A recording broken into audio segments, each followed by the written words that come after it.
Hi, my name is Mike Graham. Thank you for watching this video about my research group at UW-Madison. I hope you'll find it interesting, and hopefully I'll see you here in Madison in person, either at one of our visits this spring or here in the fall. Just to get started, let me just say a few words about myself personally.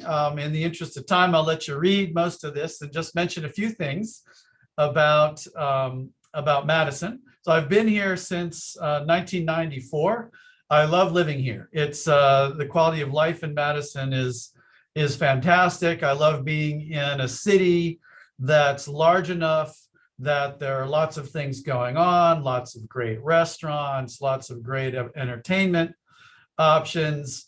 But at the same time, it's a city that's very, very livable and manageable. I live 2 miles west of campus. Actually, that's my wife and I live in that building right there. Madison is in the midst of a really lovely part of the state of Wisconsin. We've got lots of water, 2 lakes right here, beautiful landscapes, rock formations. These are my 2 kids out at a place called Natural Bridge State Park, which is about 40 minutes west of here. And then, of course, one of the things that I really love about being here in Madison is that we're really in one of the world's great research universities. It's got one of the largest research enterprises in the country, which means that there are great colleagues and great students in this department and many other departments, great facilities that we have access to, and overall a really fantastic intellectual environment for being a graduate student or a professor. So from now I'll turn it to my research program. So as it says on the slide here, my research interests focus on fluid dynamics, transport. We do computational and theoretical work. And on a broad sense, there are 2 areas to my group. I've got right now, got 12 people in the group.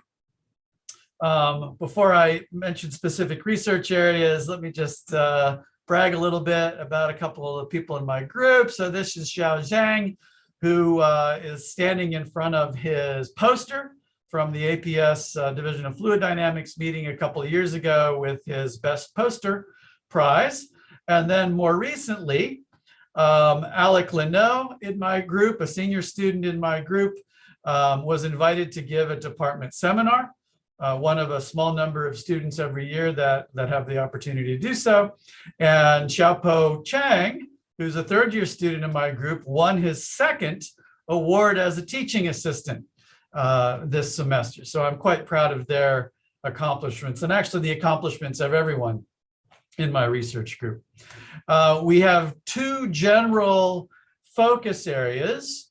One is really at small scales and thinking about complex fluids, multi-phase fluids. So fluids that have interesting things going on, interesting particles, polymers, other molecules that are suspended or dissolved in them. And we're interested in the phenomena that arise from the interaction between the microstructure in the fluid and the flow. One example, which I'll say a few words more about shortly, is on blood flow. This is a simulation from Xiaopo's group on blood flow. We have work on the dynamics of suspended thin sheets in flow. So this movie is actually a sheet of a soft material suspended in a fluid, and the deformations and wrinkling instabilities that it undergoes as you deform it.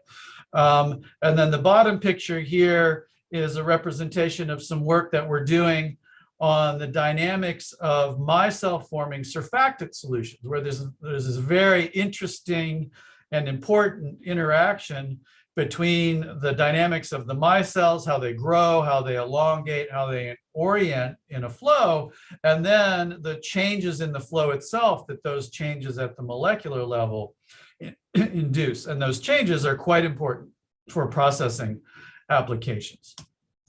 The other aspect of my group has more to do with larger scales, higher Reynolds numbers, if you will, where we're interested in aspects of various types of turbulent flows. So one particular question that we've been interested in for a while is why does the addition of small amounts of long-chain polymer additives or surfactants dramatically reduce the energy consumption in turbulent flow? So the image here, this movie, this is from Ashwin Shekhar, who's now a data scientist at PPG. He graduated last summer.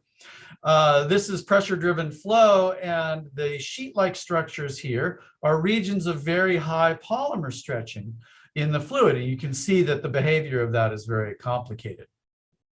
And then another big aspect of the group is using data-driven and machine learning approaches to modeling and ultimately to control of complex flow processes. And the little movie here is a data-driven model of a turbulent flow.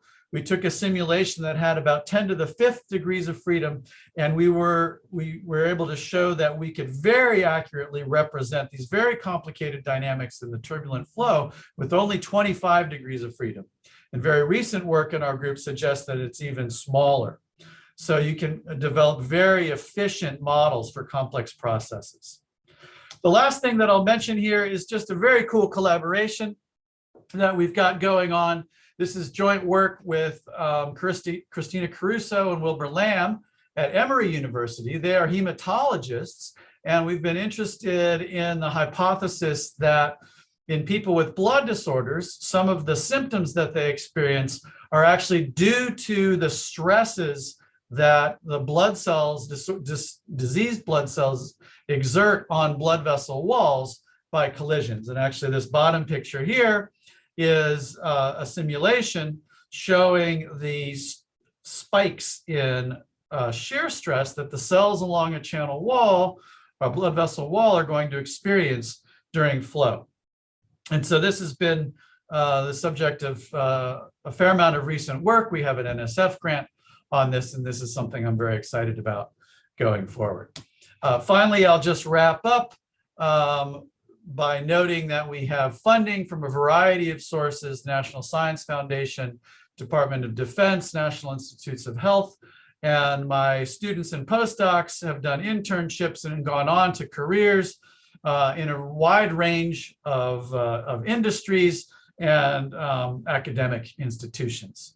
With that, thank you very much for your time. If you've got further questions, please feel free to contact me. And I hope to see you here in Madison in the fall.